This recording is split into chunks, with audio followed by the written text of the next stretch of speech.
What's this then? This scene from the movie The Life of Brian Romanes Eunt Domus is one of the most famous bits from all of Monty Python. And anyone who's studied Latin knows exactly what these two characters are talking about. This is motion towards, isn't it, boy? Third person plural, present indicative. But you might not know Latin yet, and that's okay. Let's learn some Latin together, shall we? I'm Luke, and this is polýMATHY. Since jokes are always funnier when you have to explain them, let's dissect this whole glorious exchange. Our main character, Brian, was put up to writing anti-Roman graffiti on one of the imperial buildings, but a centurion catches him in the act. And the joke is that the following exchange is very much like an overbearing Latin teacher scolding a middling Latin student who has done a poor translation. Romanes Eunt Domus. People call Romanes, they go the house. It says Romans go home. No, it doesn't. So the version now definitely doesn't say Romans go home. What's Latin for Roman? So the word that he's looking for that we get to is Romani, of course. And he's starting with Romanes, his fake word, and that's why the teacher is ridiculing him, because Romanes isn't a word, but it looks like it could be. This is an ace, like a third declension plural ending, instead of the second declension plural ending of the actual word, which is Romani. Latin nouns come in declensions, which means they form their plurals in different ways. If they're first, second, third, fourth, or fifth declension. What's Latin for Roman? So the centurion asks him, what's the Latin for Roman? And, of course, the student is going back to the basic dictionary entry, the singular form, the adjective Romanus, and he says, of course, Romanus. By the way, how's the pronunciation? Well, these actors are English, and of course, they're using exactly the kind of pronunciation that they would have used back in school when they were learning Latin.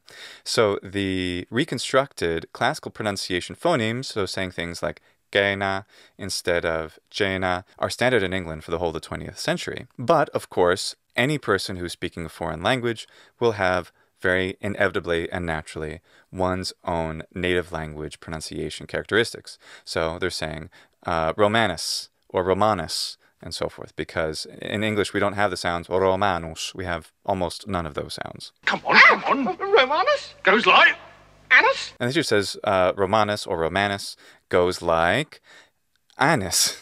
And I'm sure he means annus, which means the year. Very funnily, though, in English we don't have phonemic geminated consonants. So a double N doesn't sound different from a single N in English, which is why they're pronouncing it anus. And this is particularly funny because anus means anus. So as he asks for the plural, goes like Anus. Vocative plural of anus is Annie. He says Annie, Annie, anuses.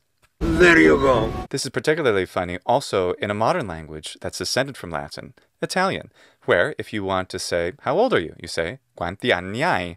Literally, how many years do you have?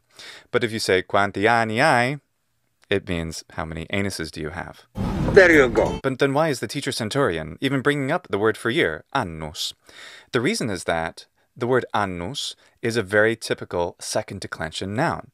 And just like Romanus, which is a second declension adjective, it's basically a noun in this form, meaning a Roman, Romanus and annus, they both have that us ending, and Romani, Romans, and anni, years, they have the same kind of pattern. They're both second declension nouns. The teacher is helping, if you can call this helping, the teacher centurion is helping Brian remember the proper form of the plural of Romanus, which is Romani. Romani. Based on a plural form he should remember from the same declension, which is annus, anni. Eunt? What is Eunt? Eunt. What is Eunt? Well, he knows, of course, what Eunt means, and it means they go. What is Eunt? Go.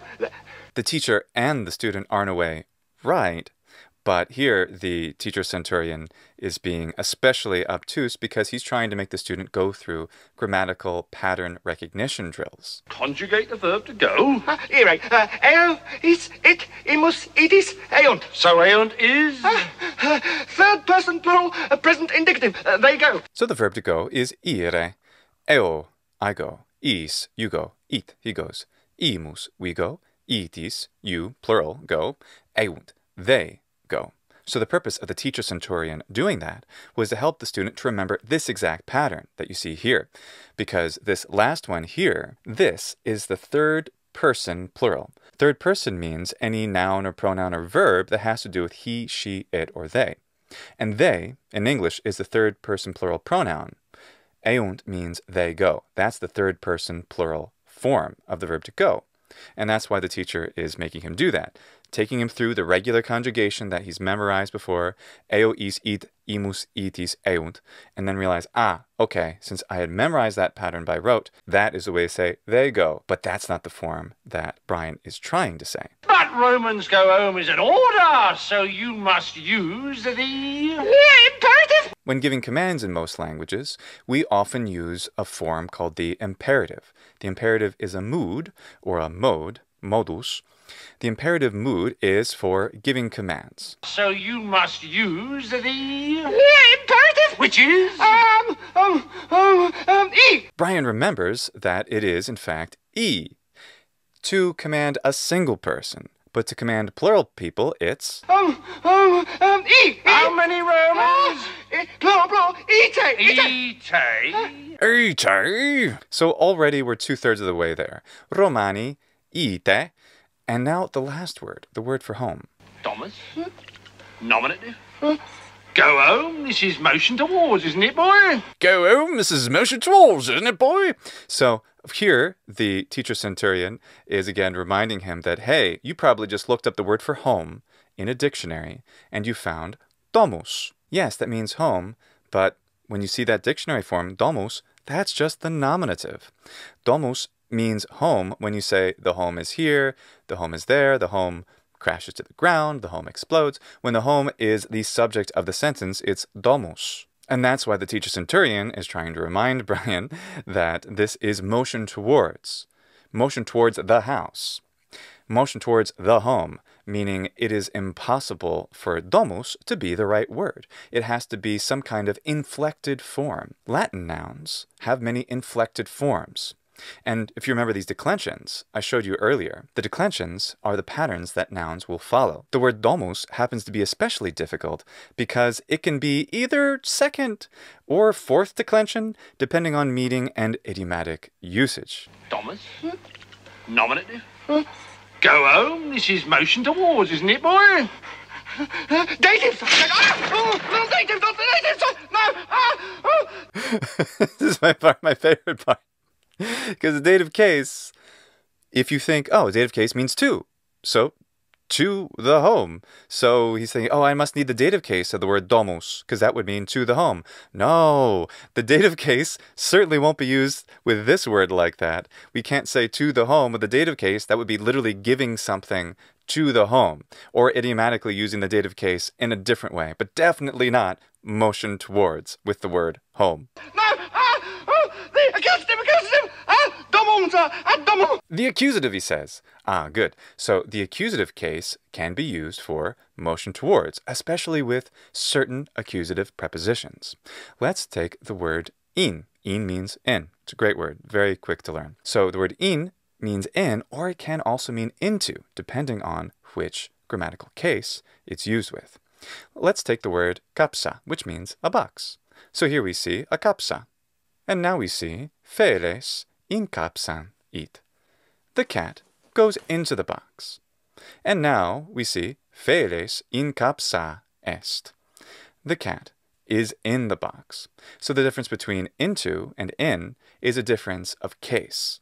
If the cat merely approaches the box, feles ad kapsan it.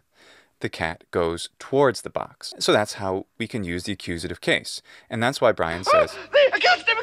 And that's why Brian then comes up with the brilliant answer, ad domum. Except that you can't say that in Latin. Ad domum! Except that Thomas takes the locative! Except that domus takes the locative. What on earth is that? The locative? Here, the locative is indicating something that we actually also do in English. In English, I can't say I go to home.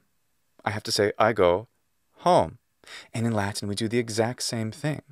We use a simple version of the noun home without a preposition, without the word to, In Latin, the equivalent is ad. We don't use that in either language. Thus, since the word domus takes the locative, The locative! It is Domum. So that's the accusative ending, but Romani ite domum. That's the simple and clear way this can be said. Romanes Eunt Domus. People call Romanes, they go the house. I love Graham Chapman's face. It's so funny.